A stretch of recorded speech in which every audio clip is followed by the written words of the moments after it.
رسول اللہ صلی اللہ علیہ وسلم نے فرمایا کہ جب کسی بندے سے گناہ ہوتا ہے اور وہ اللہ کے سامنے ہاتھ اٹھا کے توبہ کرتا ہے تو اللہ فرشتوں سے کہتے ہیں کہ دیکھو یہ مجھ سے توبہ کر رہا ہے نا، تو اس کو یقین ہے کہ کوئی خدا ہے، کوئی رب ہے جو اس کے گناہ پہ سزا بھی دے سکتا ہے اور معاف بھی۔ حالانکہ بھی اللہ نے سزا دی نہیں ہے، کوئی نظر بھی نہیں آ رہی سزا اس کو یقین ہے کہ میرا کوئی رب ہے جو اس گناہ پہ سزا بھی دے سکتا ہے اور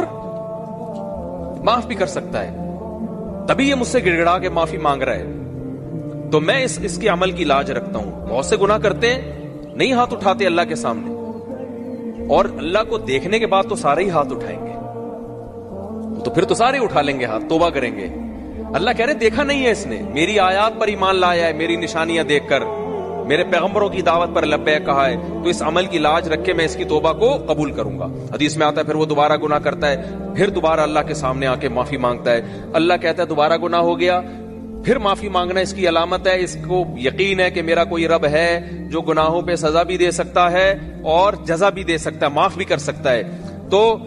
پھر یہ معافی مانگ رہا ہے۔ نبی صلی اللہ علیہ وسلم کی حدیث کا مفہوم ہے 70 دفعہ بھی کوئی گناہ کر کے 70 دفعہ توبہ کرے گا تو اللہ اس کے اس جذبے کی لاج رکھ کر اس کے گناہ کو معاف کرے گا۔ اس کا مطلب یہ نہیں کہ آپ 70 دفعہ گناہ کریں، مقصد ایک سمجھانا ہے